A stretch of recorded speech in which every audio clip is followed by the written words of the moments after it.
Նորից բարև ձեզ հարգելի գործընկերներ, ողջունում եմ բոլորին մեր վեբինարին և շնորհակալություն եմ հայտնում ձեր ժամանակի համար։ Անցնենք սեմինարին։ Այս ընթացքում երբ երաժշտական դադար էինք տվել, թողել էինք մեր բոլոր պրոդուկտների մասին պատմող նկար, քանի որ մեզ առավելապես ճանաչում են որպես հաշվապահական ավտոմատացման ծրագրեր մատակարարող ընկերություն, մենք նաև նշել ենք այստեղ, որ տարբեր ոլորտների, այդ թվում բիզնես կառավարման մասով եւ բանկային ոլորտում եւս ունենք բազմաթիվ պրոդուկտներ, ինչպես նաև առևտրային ոլորտում եւս ներկայացված ենք մեր հծառևտուր, վաճառքների կառավարում, խանութ եւ վաճառատեղ համակարգերով։ Նախ ներկայանամ, ես Սևակ Աբրահամյանն եմ, հայկական ծրագրերում եմ 16 տարի, մի քանի տարի աշխատել եմ խոշոր ընկերությունների հաշվապահական եւ բիզնես գործընթացները ավտոմատացնող ՀԾ ձեռնարկություն համակարգի սպասարկման խմբում։ Այս պահին ղեկավարում եմ վաճառքների կառավարման բաժինը։ Այսօրվա մեր թեման Data Matrix ծածկագրերը հաշվարկային փաստաթղթերում կցելու եւ e-invoicing արտահանելու տարբերակներն են ՀԾ վաճառքների կառավարում համակարգով։ Այստեղ մենք մի փոքր ուսումնասիրեցինք ներկաների մեջ բավականին շատ են հաշվապահական ընկերությունների ներկայացուցիչները, ինչպես նաև տարբեր դիստրիբյուցիոն ընկերություններից եւ այլ կազմակերպություններից ներկայացուցիչներ եւս մեզ միացել են։ Այդ պատճառով մի փոքր ավելի մանրամասն կխոսենք նյութի մասին։ Նախ հաշվարկային փաստաթղթեր ասելով մենք նկատի ունենք բոլոր այն փաստաթղթերը, որոնք դուրս են գալիս e-invoicing, այսինքն հարկային հաշիվները, հաշիվ վավերագրերը, դրանց մեջ դուք գիտեք, որ 010126 թվականից սկսած արդեն ըստ կառավարության որոշման որոշ ապրանքախմբերի համար պարտադիր է հաշվարկային փաստաթղթերում արդեն կցել Data Matrix ծածկագրերը եւ դրանք եւս արտացոլել e-invoicing համակարգում։ Առհասարակ Data Matrix ծածկագրերը տարբեր բնականոն ձևով տարբեր հարցեր առաջ բերեցին եւ ընդ որում եւ մեծածախ ոլորտում եւ մանրածախ ոլորտում։ Մենք այսօր ավելի շատ ուսումնասիրելու ենք մեծածախ ոլորտում Data Matrix-ների կցման հնարավորությունը, սակայն եթե հարցեր կլինեն նաև մանրածախ ոլորտի մասին կամ առհասարակ Data Matrix-ից ցանկացած հարցեր, դուք կարող եք այդ հարցերը Teams-ի chat-ում գրել կամ Teams-ի ձեռք բարձրացնելու գործիքի օգնությամբ գրանցվել եւ վերջում կլինի հարց ու պատասխանի փուլ։ Այդ փուլում ինձ կօգնեն նաև իմ գոլեգաները մանրածախ ոլորտի մասով իսկուհին կմիանան մեզ, ինչպես նաև մեզ հետ են իմարկի մեր գործընկերները, անհրաժեշտության դեպքում նրանք եւս կպատասխանեն ձեր հարցերին, այնպես որ ցանկացած հարց կարող եք մեզ գրել։ Եվ վերջում այս հոլովակը թողնելու ենք նաև YouTube-ում, եթե մեզ YouTube-ում հետևողներ կլինեն եւ այս հոլովակի տակ հարցեր կուզենան գրել, կարող եք այնտեղ էլ մեկնաբանություններով գրել, մենք բոլոր հարցերին կպատասխանենք։ Դե ինչպես ասացի, արդեն մենք այսօր դիտարկելու ենք մեծածախ ոլորտում ավտոմատացման խնդիրները ՀԾ վաճառքների կառավարում համակարգի օգնությամբ։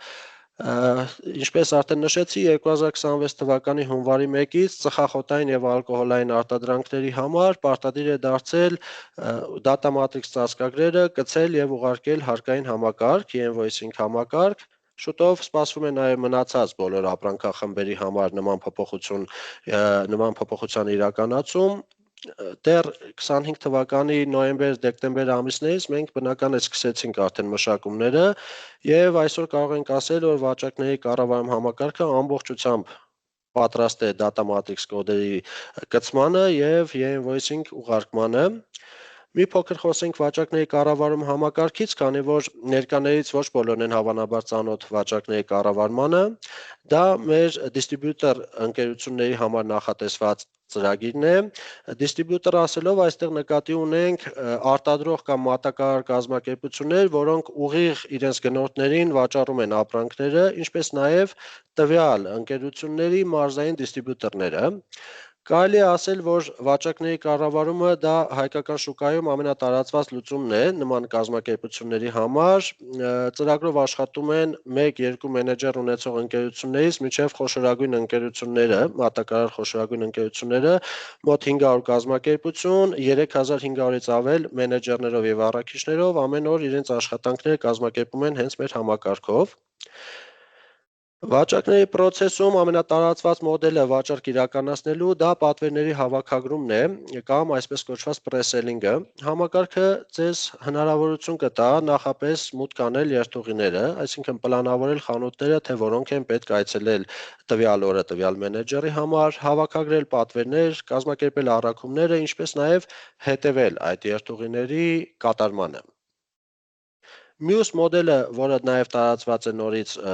վաճառքների process-ում, դա տեղում վաճառքների գործընթացն է կամ այսպես կոչված one selling տարբերակը։ Այս դեպքում ի տարբերություն նախորդի չկա նախնական պատվեր, առաքիչը ի սկզբանե պատվիրում է, թե ինչ ապրանք է պետք բարձել իր մեքենայի մեջ եւ գնում է խանութ, իրականացնում է վաճառքներ եւ վերադարձեր, որոնք էլ արդեն գնում են հարկային համակարգ։ Հարկային համակարգի մասին դեռ կխոսենք, թե ինչպես են գնում։ Նշեմ նաև, որ այս մեթոդը ավելի շատ տարածված է այն կազմակերպությունների մոտ, ում ապրանքները ունեն ավելի քիչ սպառման ժամկետ, օրինակ կաթնամթերք, հացաբուլկեղեն եւ նմանատիպ այլ ապրանքներ։ Այս ամենի հետ մեկտեղ ծրագիրը հնարավորություն է տալու ձեզ կիրառել նաև տարբեր մարքեթինգային գործիքներ, քանի որ առանց դրանց վաճառքների process-ում բաց բավականին հարցեր են մնում, այնպիսիք ինչպիսիք գույքագրումներն են, սառնարանների հաշվառումը, այլ ի պահ տրվող ապրանքների հաշվառումը, մենեջերների կողմից խանութներում անցկացվող հարցումները, առաջադրանքները, ֆոտոհաշվետվությունները եւ այլն։ Սա մի փոքր վաճառքների կառավարման մասին նշեցի ես եւ հանդիսանալով հայկական ծրագրեր ընկերության մշակում վաճառքների կառավարումը հեշտությամբ ինտեգրվում է մեր մյուս համակարգերի հետ, մասնավորապես այստեղ նկարագրված է ՀԾ ձեռնարկություն, ՀԾ հաշվապահ, ինչպես նաեւ ՀԾ առևտուր համակարգը։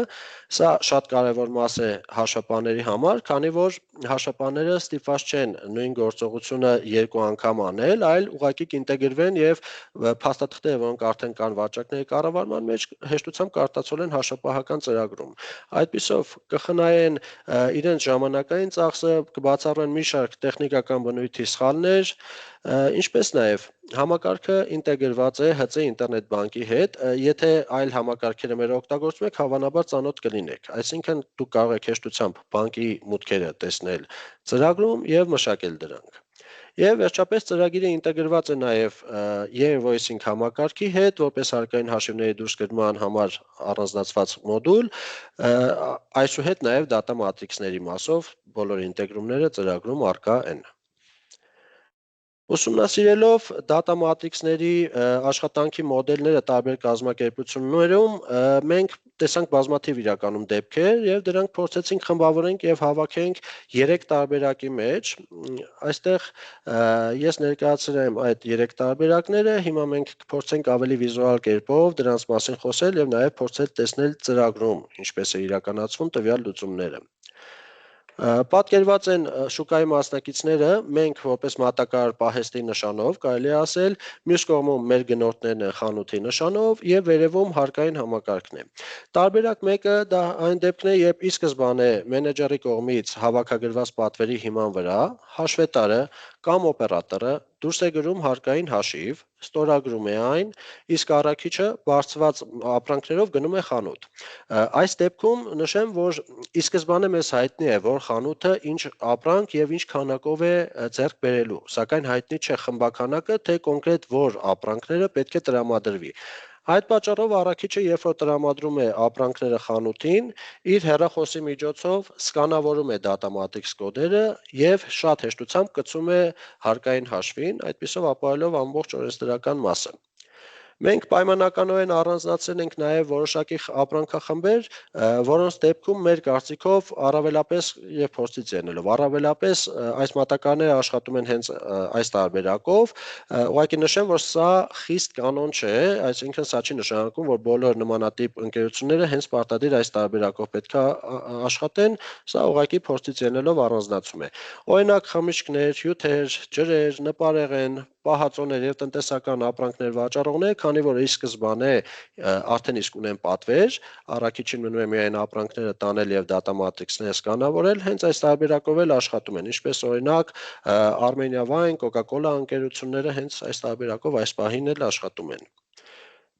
Մի փոքր նայենք ծրագրային լուծումը, թե ինչպես է դա իրականացվում։ Այստեղ տեսնում ենք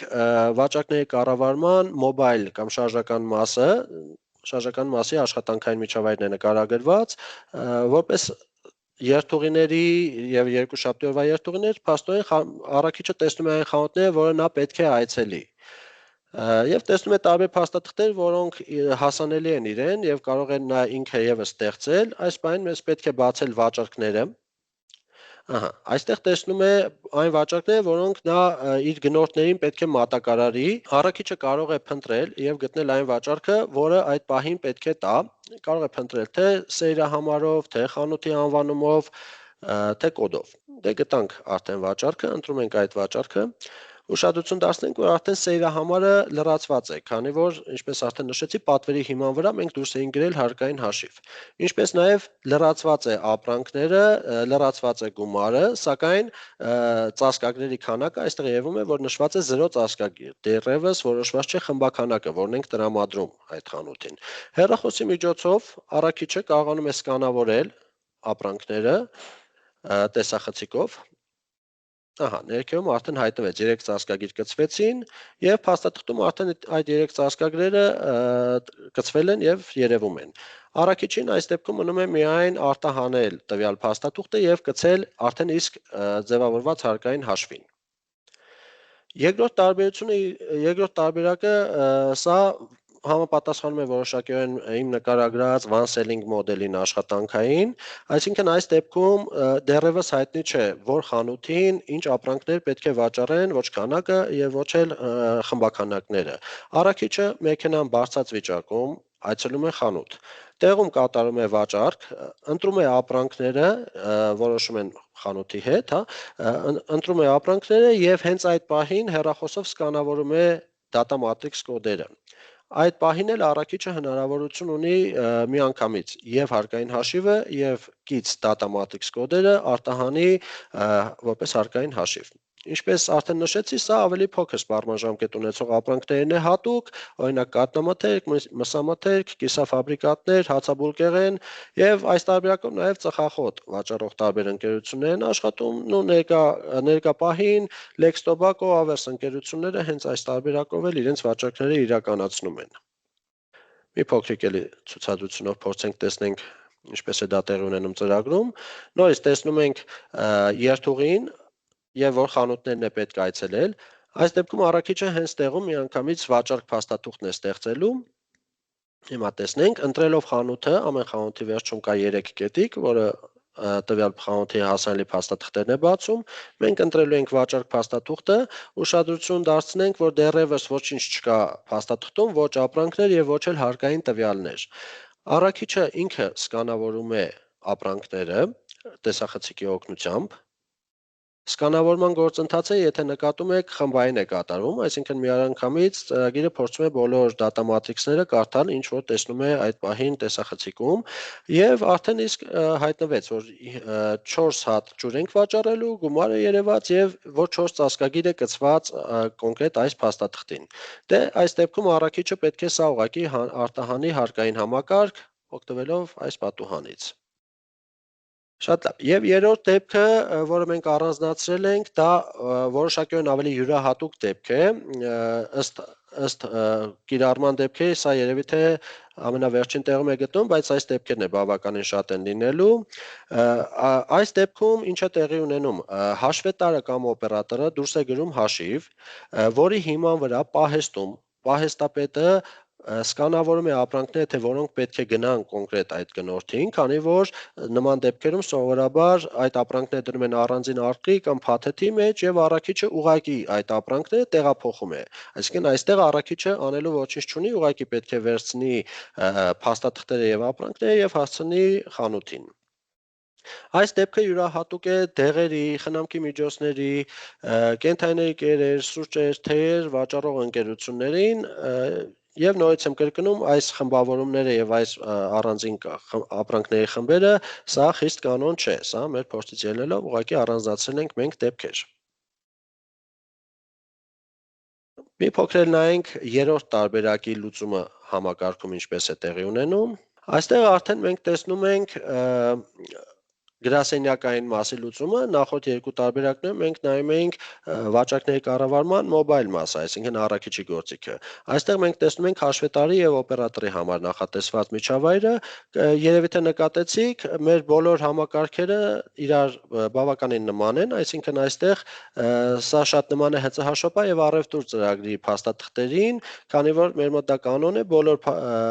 մեր բոլոր մշակումները պետք է իրար նման լինեն։ Այսինքն դուք տիրապետելով համակարգերից մեկին կարելի է ասել արդեն բավականին գիտելիքներ ունեք նաև մեր մյուս համակարգերի մասին։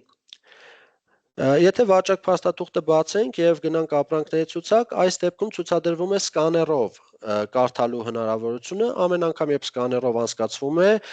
կոնկրետ data matrix-ը հավաքագրվում է ապրանքները։ Ահա, 4 ապրանք հավաքագրվեց, մենք հնարավորություն ունենք արդեն տեսնում ենք գինը եւ հնարավորություն ունենք տեսնել նաեւ data matrix կոդերը, որոնք կցված են կոնկրետ այս փաստաթղթին։ Մեզ մնում է միայն այս փաստաթուղթը արտահանել հարկային համակարգ։ Data matrix-ները արդեն կցված են եւ հարկային հաշիվը արդեն այդպիսով կհամարվի դուրս գրված։